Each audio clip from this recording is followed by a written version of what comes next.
आपने पुराने ज़माने में सुना होगा कि पूरी दुनिया में हर जगह पर राजा महाराजाओं का राज हुआ करता था। हर जगह पर राजतंत्र चला करता था, मोनार्की सिस्टम चला करता था। लेकिन आज हर जगह डेमोक्रेसी है। लेकिन आज एक ऐसा भी देश है दुनिया में जो राजतंत्र की वापसी चाह रहा है, डेमोक्रेसी को ख़त्म करना चाह रहा है। डेमोक्रेसी से, लोकतंत्र से बिल्कुल खुश नहीं है, राजतंत्र की ओर जाना चाह रहा है। ये देश है नेपाल। देखिए, नेपाल में बहुत ही रिसेंटली डेमोक्रेसी आई है। 2008 में डेमोक्रेसी नेपाल में एस्टेब्लिश हुई थी। उससे पहले नेपाल में राजतंत्र ही चला करता था। लेकिन अब दोबारा से नेपाल की जनता प्रोटेस्ट कर रही है, मांग कर रही है कि राजतंत्र को वापस लाया जाए, मोनार्की सिस्टम को वापस लाया जाए और डेमोक्रेसी को टोटली ख़त्म कर दिया जाए नेपाल से। तो इसके पीछे क्या कारण है, ये कैसे शुरू हुआ, इसके बारे में बात करते हैं। देखिए, रिसेंटली पिछले कल ही एक बड़ा प्रोटेस्ट हुआ काठमांडू के आसपास के आउटस्कर्ट्स में। बहुत ही बड़ा प्रोटेस्ट हुआ जिसमें लोग राजा के समर्थन में नारे लगा रहे थे, राजा जी वापस आओ, देश बचाओ, और टोटली डेमोक्रेसी को ख़त्म करने की मांग कर रहे थे। नेपाल में जो डेमोक्रेसी है वो कुछ खास चलती नहीं है। काफ़ी समय से 2008 के बाद से डेमोक्रेसी शुरू हुई है, लेकिन उतना खास तरीके से वर्क नहीं कर पाती है। इस वजह से नेपाल में बहुत ज़्यादा प्रोटेस्ट हो रहे हैं राजा के समर्थन में। तो नेपाल के लोग बहुत ही ज़्यादा समर्थन कर रहे हैं कि डेमोक्रेसी को ख़त्म करके राजतंत्र को वापस लाया जाए। इसके पीछे का क्या कारण है, इस बारे में भी बात करेंगे। देखिए, सबसे पहले नेपाल के बारे में जानते हैं और उसके राजतंत्र के बारे में जानते हैं, मोनार्की के बारे में जानते हैं।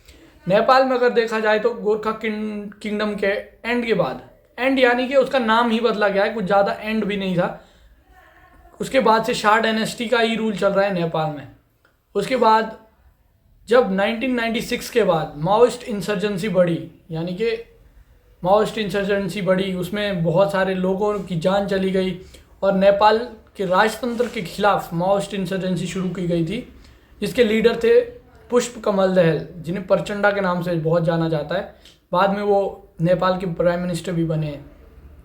तो पुष्प कमल दहल जी ने लीड की थी माओइस्ट इंसर्जेंसी, और उनका ये कहना था कि नेपाल में से जो डेमोक्रेसी है उसे लाया जाए और मोनार्की सिस्टम को ख़त्म किया जाए, राजतंत्र को ख़त्म किया जाए, लोगों का शासन यानी कि लोकतंत्र को एस्टेब्लिश किया जाए।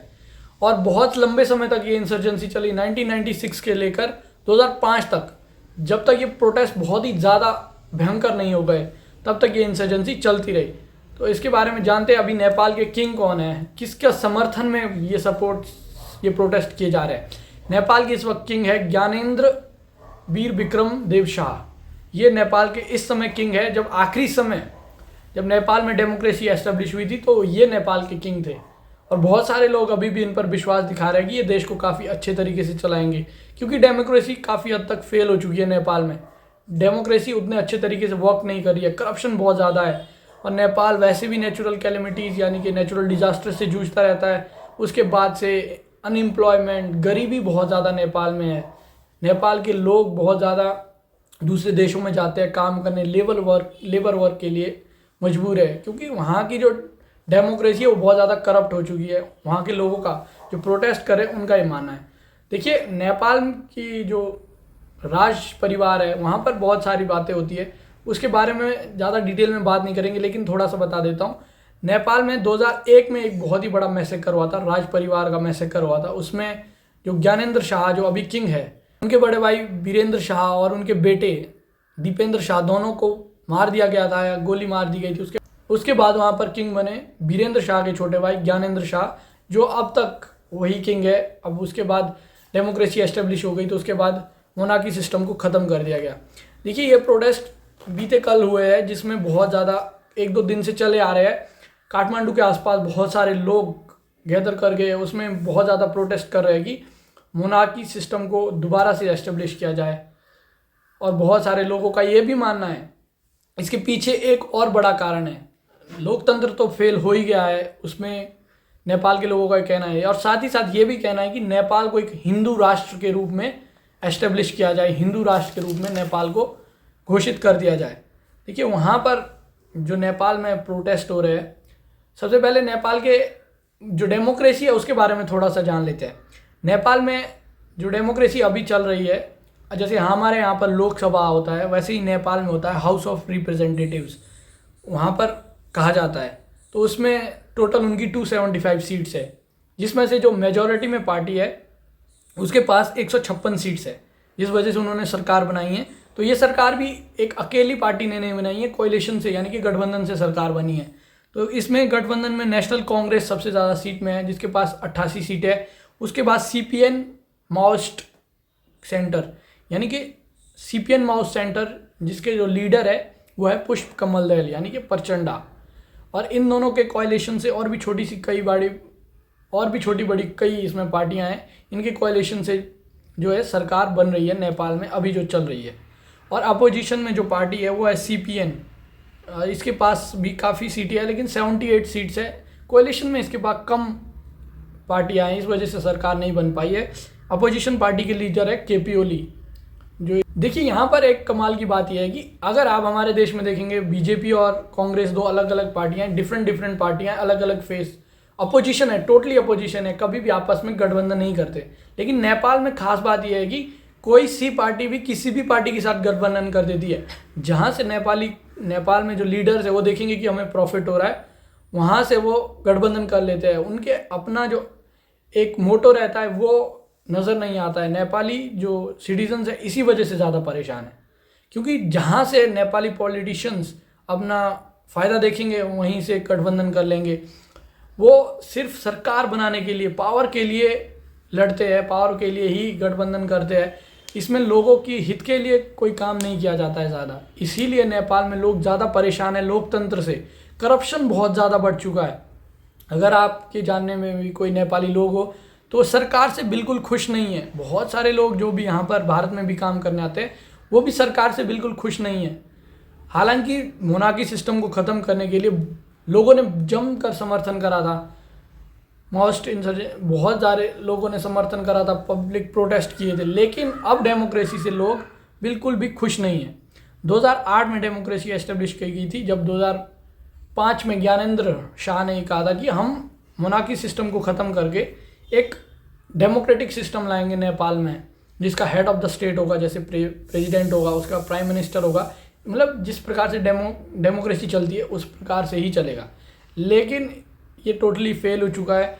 आप यहाँ देखिए 2008 से लेकर 2023 तक बहुत सारी सरकारें बदल चुकी है, कोई सरकार अच्छे से काम नहीं कर पा रही है नेपाल में।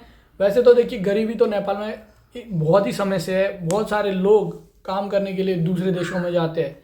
और वैसे भी नेपाल में नेचुरल डिजास्टर्स, भूकंप बहुत ज़्यादा आते हैं। 2015 में तो याद ही होगा कितना भयंकर भूकंप आया था नेपाल में।